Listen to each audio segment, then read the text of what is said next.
del sábado 6 de agosto, continuación de la sesión del 30 de julio, en la cual comenzamos la lectura del Amadís de Gaula. Vimos el prólogo, donde el autor nos introduce los personajes y las situaciones que después van a conducir a un desenlace a lo largo del libro 1, pero en lo que sería un capítulo introductorio, ya están planteados cuáles son los elementos centrales de la historia que se va a desarrollar a lo largo de ese libro 1, que son 63 capítulos. En esos 63 capítulos transcurren la existencia de una serie de personajes que son el equivalente de 4 generaciones en realidad. Perión de Gaula por un lado, Amadís de Gaula por otro, Esplandián, que va a aparecer desarrollada su historia en un libro aparte, y luego hay un octavo tomo que es la historia de Lisuarte, que es el nieto del Amadís de Gaula, con lo cual se completan las 4 generaciones que habíamos visto que son universales en todas las culturas, y lo vemos también en la cultura quechua. Bueno, de este libro 1, que mandamos el material a través de la plataforma, y que son 63 capítulos, antes de seguir con la lectura, yo voy a referirme a los capítulos 31 y siguientes. ¿Por qué? Porque estos capítulos nos presentan las características de la organización social y política de ese mundo al cual pertenece el caballero Amadís de Gaula. Recordemos que las caballerías son las hazañas de los caballeros, pero también las caballerías son asuntos de la vida cotidiana de los caballeros, sus pleitos, y también son sus órdenes. Incluso son medidas de tierra, etc. Entonces, estas caballerías, en el sentido no solamente de hazañas, sino de cuestiones de los caballeros, se desarrollan en estos capítulos. El capítulo 31 es muy interesante porque se trata de una convocatoria a cortes. ¿Y qué es esa convocatoria a cortes que hace el rey, Lisuarte?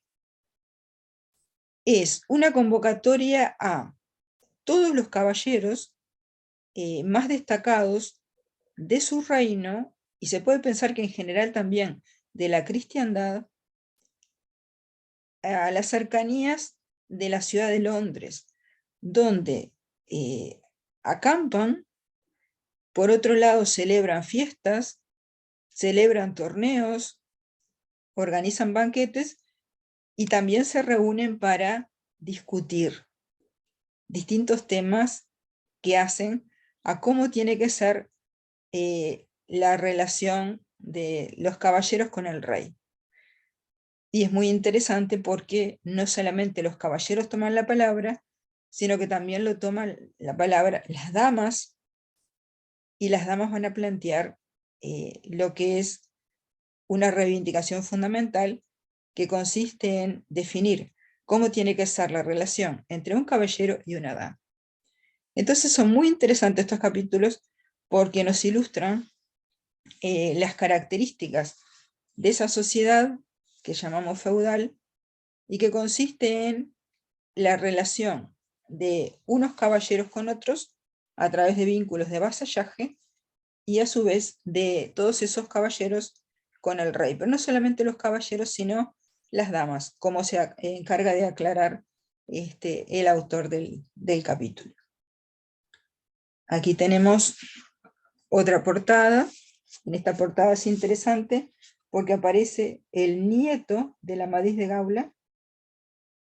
El hijo sería Esplandián, el nieto Lisuarte. Dice: el octavo libro de Amadís, que trata de las extrañas aventuras y grandes proezas de su nieto Lisuarte, y de la muerte del ínclito rey Amadís.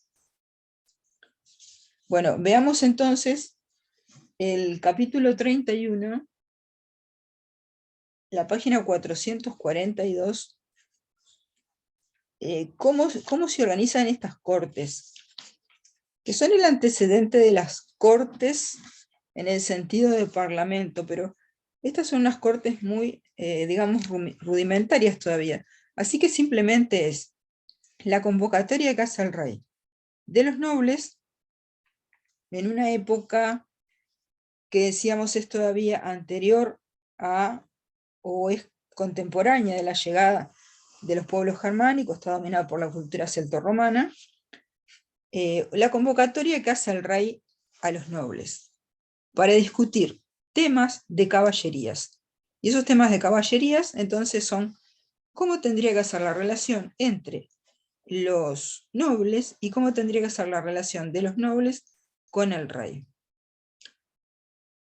Vamos a remitirnos a el pasaje donde se plantea esa discusión, sobre todo es la página 446 y el capítulo 32. Porque el rey Lisuarte les dice: los convoco porque quisiera ver si como rey puedo tener una mejor gestión. Entonces el capítulo 32 empieza con ese parlamento. Dice el rey Lisuarte, de Londres, de la Gran Bretaña, que convoca a los caballeros de gran parte de Europa y entre ellos al Amadís de Gaula. Tenemos que pensar también que las familias de nobles de Gran Bretaña, de Gaula y de Bretaña estaban vinculadas entre sí. Así que no nos llama la atención, Londres ya existía en la época de los romanos, era Londinum, que se hubieran reunido allí, acampando en los alrededores de Londinum. Entonces, con sus ricos hombres, el rey Lisuarte quedó por les hablar y díjoles: amigos, así como Dios me ha hecho más rico y más poderoso de tierra y gente que ninguno de mis vecinos, así es razón que guardando su servicio, procure yo de hacer mejores y más loadas cosas que ninguno de ellos. Y quiero que me digáis todo aquello que vuestros juicios alcanzaren, por donde pueda a vos y a mí, a vos, a vosotros, ¿no? A vos y a mí, en mayor honra, sostener, y dígoslo que así haré, ¿no? Es decir, el rey Lisuarte convoca a los nobles para preguntarles de qué forma puede mejorar su gestión. Y Barcinán, señor de Sansueña, que en realidad estaba conspirando contra él, pero bueno, no lo sabía, tenía sus propias ambiciones, dice: Barcinán, señor de Sansueña, que en el consejo estaba, dijo: bueno, señores, ya habéis oído lo que el rey os encarga. Yo tenía por bien, si a él le pluguiese, que dejándoos aparte, sin la su presencia, determinaseis lo que demanda, porque más sin empacho vuestros juicios fuesen en la razón guiados, y después el suyo tomase aquello que más a su querer conforme fuese. Entonces lo que propone Barcinán es que el rey se retire y deje que los nobles conversen entre ellos para no influirlos, ¿verdad? Una estrategia que suele plantearse en las asambleas, que es pedirle a la persona que tiene más autoridad que se retire para poder conversar como con más libertad. El rey dijo que decía bien, y rogándole a él que con ellos quedase, pasó a otra tienda. Están reunidos en tiendas, están acampando en los alrededores de Londinum, reunidos en tiendas, no en un edificio de parlamento. Entonces pasó a otra tienda y ellos quedaron en aquella que estaban. Entonces dijo Cerolois el flamenco, que a la razón conde declara era, o sea, interviene ahora otro noble. ¿Esto a qué les recuerda? Interviene uno, dice un parlamento, están reunidos ahí en la asamblea, que en este caso es las Cortes, interviene uno, dice un parlamento, interviene el otro noble, el otro guerrero, dice su parlamento. ¿Qué les recuerda?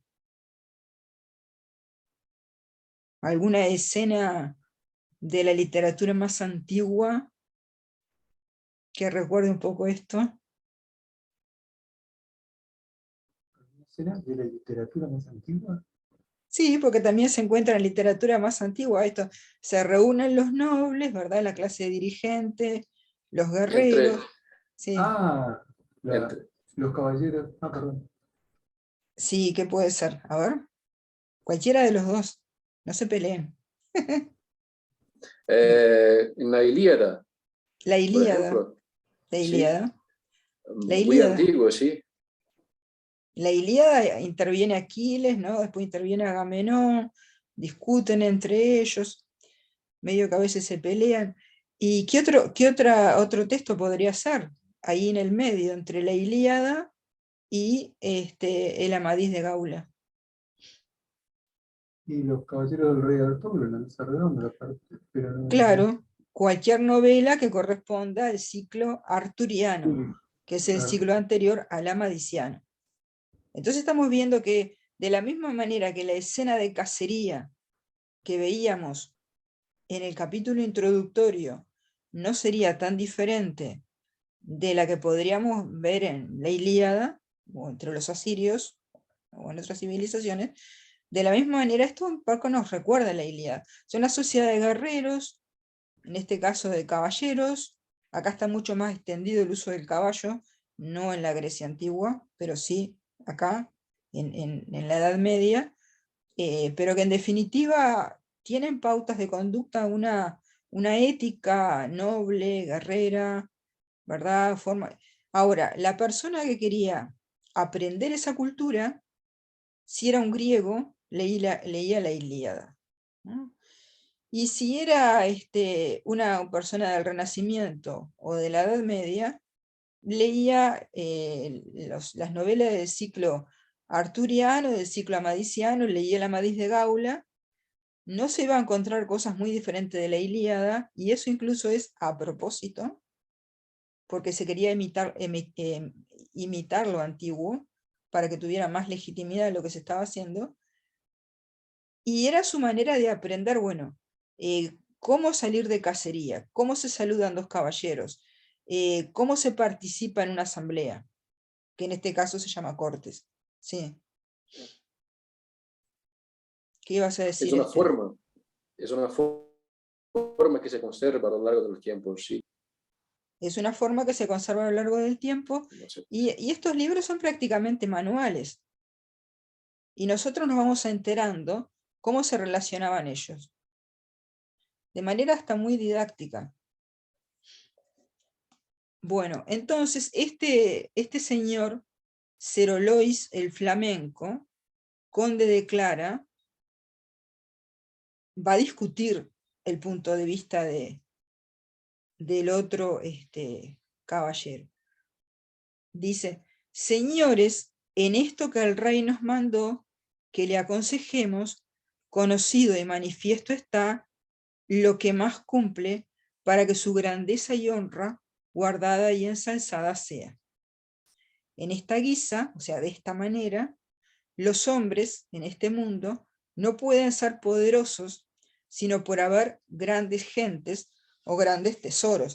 Es decir, vieron que el rey se define como rey a sí mismo, dice que es el rey porque es el que tiene más riqueza y más poder. Eso lo dice Lisuarte al principio. Entonces lo retoma este caballero y dice: señores, en esto que el rey nos mandó que le aconsejemos, conocido y manifiesto está lo que más cumple para que su grandeza y honra guardada y ensalzada sea. ¿No? En esta guisa, los hombres en este mundo no pueden ser poderosos sino por haber grandes gentes, o sea, por dirigir a linajes importantes, o por tener grandes tesoros. Entonces, esas son las dos bases del poder en la Edad Media. Es que yo tenga influencia, hegemonía sobre linajes y comunidades determinadas, y que yo posea grandes tesoros. Me lo está explicando, me lo está diciendo, ¿no? De manera muy didáctica. Pero como los tesoros sean para buscar y pagar las gentes, o sea, el tesoro, ¿para qué lo quiero? Lo quiero para poder pagar la lealtad de esos. Entonces está muy claro acá que el que tiene poder es el que concentra los recursos.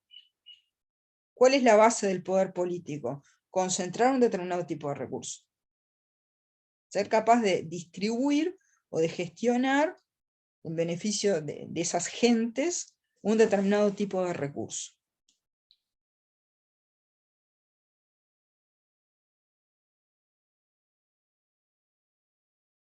Como los tesoros sean para buscar y pagar las gentes, que esta es la más conveniente cosa de las temporales. Están las cosas temporales, que son las de este mundo, y las espirituales, ¿no? De las cosas temporales es lo más conveniente en que gastarse deben los tesoros, ¿no? Bien se muestra referirse todo a la mucha compañía como lo más principal, la mucha compañía, o sea, mucha compañía, mucho apoyo, como lo más principal, con que los reyes y grandes no solamente son amparados y defendidos, más, sino sojuzgar y señorear lo ajeno, como lo suyo propio. Es decir, el dominio consiste en controlar lo ajeno como lo propio. Y por esto, buenos señores, yo tendría por guisado, o sea, tendría por manera, por bueno, que otro consejo, si este no, el rey nuestro señor tomase, haciendo buscar a todas partes los buenos caballeros, dándoles abundantemente de lo suyo, amándolos y haciéndoles honra. O sea, lo que le propone este noble a Lisuarte, que propone que él haga, él no está presente, que propone que Lisuarte haga es salir a buscar por diferentes partes del mundo caballeros, y también salir a buscar tesoros con los cuales pagarle a esos caballeros, ¿no? Es decir, está planteando las bases de su poder y de cómo puede aumentarlo y extenderlo. Y con esto, los extraños de otras tierras, fíjense que los caballeros piensan ir a buscarlo a cualquier tierra, no importa. Estamos hablando de una cristiandad, esa cristiandad pasa por España, por Bohemia, por Jerusalén, por Constantinopla, por Dinamarca, es todo lo mismo. Digo para referirme a lugares que están mencionados acá. Dándole abundantemente de lo suyo, amándolos y haciéndoles honra. Y con esto los extraños de otras tierras se moverían a lo servir, es decir, servirlo, esperando que su trabajo alcanzaría el fruto que merece, que hallaréis si en vuestra memoria os recogiereis, nunca hasta hoy haber sido ninguno, grande ni poderoso, sino aquellos que los famosos caballeros buscaron y tuvieron en su compañía, y que con ellos gastando sus tesoros, alcanzaron otros muy mayores de los ajenos. O sea, gastar esos tesoros en pagarle a los caballeros, que los caballeros conquisten y entonces además adquieran los ajenos. No hubo allí, esto es el parlamento de este señor, estamos diciendo, o sea, de Cerolois el flamenco. No hubo allí hombre en el consejo que por bueno no tuviese esto, que el conde dijera, y en ello se otorgara. A todo el mundo le pareció espectacular lo que dijo. Cuando Barcinán, señor de Sansueño, vio como todos en aquello se otorgaban, pesóle de corazón, porque por aquella vía muy a duro podía en efecto venir lo que él pensaba, y dijo: cierto, nunca vi tantos hombres buenos que tan locamente otorgasen, lo va a criticar, va a plantear otro punto de vista. Entonces, nunca vi tantos hombres buenos que todos a la vez le otorgasen la razón, ¿no?, a este noble. Y deciros por qué. Si este vuestro señor hace lo que el conde de Clara dijo, antes que 2 años pasen, serán en vuestra tierra tantos caballeros extraños que no solamente al rey les dará aquello que a vosotros de dar había, mas queriéndole agradar y contentar, como a las cosas nuestras naturalmente se hace, vosotros seréis olvidados y en mucho menos tenidos. Así que mirad bien y con más acuerdo lo que debéis aconsejar, que a mí no me atañe más de ser muy pagado y contento, pues que aquí me hallo que mi consejo os fuere muy provechoso. Entonces lo que cuestiona el otro noble que interviene es que si el rey hace eso, de que atrae a todos los caballeros y les paga muy bien, entonces los caballeros nuevos podrían llegar a desplazar a los caballeros viejos. Por lo tanto, los hace reflexionar de que eso no les conviene. Bueno, nos quedan 2 minutos 44 segundos. Hacemos una reflexión antes de seguir, pero esto es muy interesante, y es muy interesante cómo termina al final del capítulo 32 la sesión de este consejo. Les dejo entonces estos 2 minutos para ustedes antes de que se corte, y cuando se corte entramos por el mismo enlace.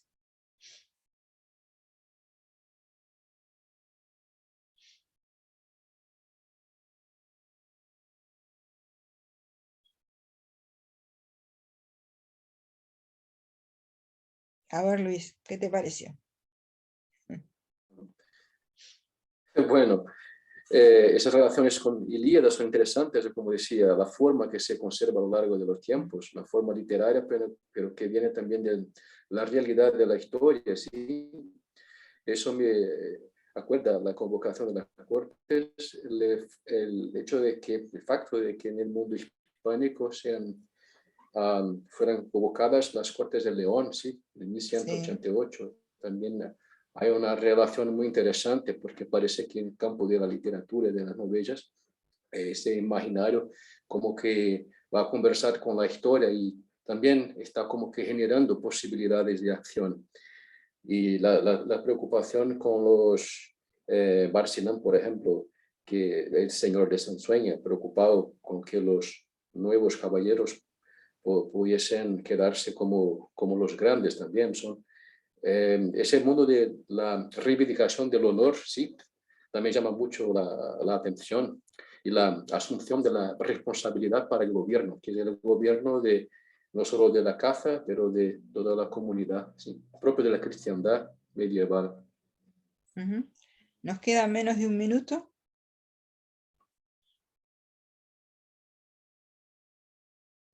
Se están planteando distintas estrategias de poder. A mí lo que me llama la atención, Sí. Mónica, y se va a cortar, espero es, Luis mencionó el tema de las Cortes de León. Sí. No me acuerdo si fue ahí o en el periodo siguiente, pero por allí, cuando se llama, digamos, lo que es el origen del parlamentarismo, en realidad. Es el origen del parlamentarismo en las Cortes de León. Pero Exacto. esto supuestamente habría sido, por los datos que nos proporciona el autor, como 500 años antes. O sea, estos Esa son es la 500 años pregunta, antes. porque Sí. en las Cortes de León se llama también